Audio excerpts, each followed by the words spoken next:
ஸ்ரீ இப்ப என் கூட தான் இருக்காரு, யாரும் கவலைப்பட வேண்டாம், நாங்க அவரை ரொம்ப பத்திரமா பாத்துக்கிறோம் அப்படிங்கிற மாதிரி லோகேஷ் அவரு ஒரு சில விஷயங்களை சொல்லியிருக்காரு. பிரியங்கா அவங்களுடைய திருமணத்துக்கு மாக்காப்பா அவங்க நேர்ல போகாததுனால கண்டபடியா பிரியங்கா அவங்க திட்டிருக்காங்களாம். ஜோதிகா அவங்க திடீர்னு ஒரு வீடியோவை பதிவிட்டு 2 பேரும் அண்ணன் தம்பி அடிச்சுக்கிறாங்க, எப்பவும் விளையாடிட்டே இருப்பாங்க அப்படிங்கிற மாதிரி ஒரு வீடியோவை பதிவிட்டு இருந்தாங்க. 3 கோடி ஃபாலோவர்ஸ் இருந்தா 3 கோடி டிக்கெட் சேல்ஸ் ஆகும் அப்படின்னு யாருங்க சொன்னா, அப்படியெல்லாம் கிடையாது அப்படின்னு பூஜா ஹெக்டே ஒரு விளக்கம் கொடுத்திருந்தாங்க. விவாகரத்துல புது ட்ரெண்டான ஒரு விஷயத்தை பிரபலங்கள் கடைபிடிக்கிறாங்க.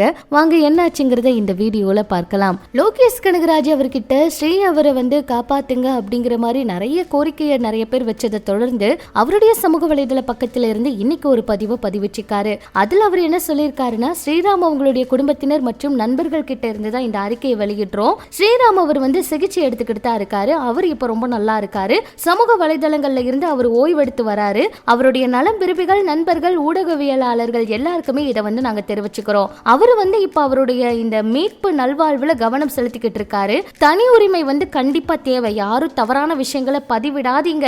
அவரு சீக்கிரமா நல்லா வந்துருவாரு. இது ரொம்பவே மன உளைச்சலை ஏற்படுத்தும். அதனால இப்படி எல்லாம் பேசாதீங்க. தயவு செஞ்சு சரிபார்க்கப்படாத அறிவிப்புகளை பரப்பாதீங்க. இதை எல்லா ஊடகங்கள்லயும் நாங்க கேட்டுக்கிறோம். ஆஃப்லைனா இருந்தாலும் சரி, ஆன்லைனா இருந்தாலும் சரி பேசாதீங்க.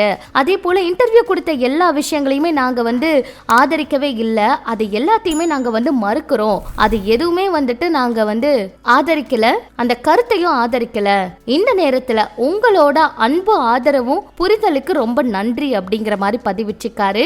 ஸ்ரீ அவரு சீக்கிரமா குணமாகி வருவாரு அப்படிங்கறத தான் அவர் சொல்லியிருக்காரு. பிரியங்கா அவங்களுக்கு திருமணம் நடந்து முடிஞ்சதை தொடர்ந்து சமூக வலைதளங்கள் முழுக்க அவங்க தான் வைரல் ஆயிட்டு இருக்காங்க.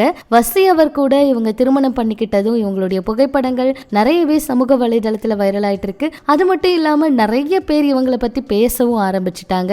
அந்த வகையில இவங்க திருமணத்துல நிறைய பிரபலங்கள் கலந்துக்கிட்டாங்க. சொல்ல போனா அமீர் பாவனி அவங்கள இருந்து நிருப்பவர் வரைக்கும் எல்லாருமே கலந்துக்கிட்டாங்க. எல்லாருமே அழகழகா வீடியோ பதிவிட்டு இருந்தாங்க. அன்சிதா அவங்க கூட நிறைய புகைப்படங்கள் எல்லாம் பதிவிட்டு இருந்தாங்க, நம்ம பார்த்திருந்தோம். அந்த வகையில பிரியங்கா அவங்களுடைய நெருங்கிய நண்பரான மாக்காப்பா அவர் மட்டும் இதுல கலந்துக்கலையா? அவர் இருந்தா இன்னும் ஃபன்னான வீடியோக்கள் எல்லாம் வெளியே வந்திருக்கும். அதே போல ரொம்ப ஃபன்னா இருந்திருக்குமே, அவர் ஏன் கலந்துக்கல அப்படிங்கிற கேள்வியை நிறைய பேர் கேட்டாங்க. சொல்ல போனா கோவமா, சண்டையா, பிரிஞ்சுட்டாங்களா, பிரியங்கா அவங்க அவரை கூப்பிடலையா, எவ்வளவோ கேள்விகள் கேட்கப்பட்டுச்சு. ஏன்னா மணிமேகலை அவங்க பிரச்சனைக்கு அப்புறம் என்ன நடந்துச்சுன்னு தெரியல, அதுக்கப்புறம் இவங்க பேசிக்கலையா அப்படின்னு எல்லாம் கூட எல்லாரும் கேட்டுட்டு இருந்தாங்க. ஆனா இதுக்கு விளக்கம் கொடுக்கிற மாதிரி மாக்காப்பா அவர் என்ன சொல்லியிருக்காருன்னா, நான் திருமணத்துல கலந்துக்கணும் எவ்வளவோ முயற்சி பண்ணிட்டே தான் இருந்தேன், ஆனா முடியல. இதுக்கு பிரியங்கா அப்பவே எனக்கு போன் பண்ணி கண்டபடியா திட்டாங்க. பிரியங்கா எங்க இருந்தாலும் என்னோட ஆசீர்வாதம் இருக்கும். பிரியங்கா கணவரும் எனக்கு ரொம்ப பரிச்சயமானவர் தான். அவருக்கு ரொம்ப அன்பு கொடுக்கிற ஒருத்தர் கிடைச்சிட்டாங்க. அவங்க மிகவும் அன்பானவர். எனக்கு சூழ்நிலை சரியில்லை, என்னால திருமணத்துல கலந்துக்க முடியல அப்படிங்கிற மாதிரி தெரிவிச்சிருந்தாரு. இதை பார்த்த ரசிகர்கள், அப்ப உங்களுக்குள்ள எந்த சண்டையும் இல்லைல்ல, இப்படியே எப்பவும் நட்போடு இருங்க அப்படிங்கிற மாதிரி எல்லாம் கூட சொல்லிட்டு இருக்காங்க. இப்படி இது ஒரு பக்கம் இருக்க, ஜோதிகா அவங்க ஒரு பெட் வீடியோவை பதிவிட்டு அண்ணன் தம்பி இவங்க 2 பேரும் அப்படிங்கிற மாதிரி ஒரு சில விஷயங்களை சொல்லியிருந்தாங்க. அதுல 2 கியூட்டான டாக்ஸோட வீடியோவை ஸ்டோரியில வச்சிருந்தாங்க. ரொம்ப கியூட்டா இருந்துச்சுன்னு சொல்லலாம். இப்படி இது ஒரு பக்கம் இருக்க, 3 கோடி ஃபாலோவர்ஸ் இருக்காங்க அப்படிங்கிறதுக்காக இன்ஸ்டாகிராம்ல நமக்கு 3 கோடி டிக்கெட் சேல்ஸ் ஆகும் அப்படின்னு எதுவும் கிடையாது. அதுக்காக என் படத்துக்கு 3 கோடி டிக்கெட் விற்கணும் அப்படின்னு அவசியமும் இல்லை.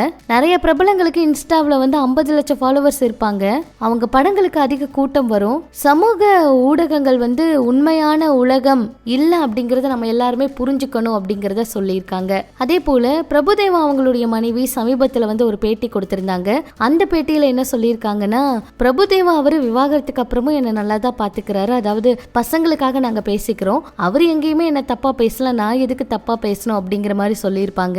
இதே மாதிரிதான் ஜிவி பிரகாஷ் அவரும் சைந்தவி அவங்கள எங்கேயும் விட்டு கொடுக்காம பேசிட்டு இருக்காரு. சமீபத்துல பிரபலங்கள் நிறைய விவாகரத்து வாங்கினாலும் அவங்களுக்குள்ள நட்போட இருக்காங்க. இது ஒரு புது ட்ரெண்ட் அப்படின்னு ரசிகர்கள் இதை அதிகமா சமூக வலைதளத்துல ஷேர் பண்ணிட்டு இருக்காங்க. இதெல்லாம் பற்றி உங்களோட கருத்துக்களை சொல்லுங்க. இன்னும் இது போல சினிமா தகவலை தெரிஞ்சுக்க நம்ம சினி சமூகம் சேனல் கூட இணைஞ்சிருங்க.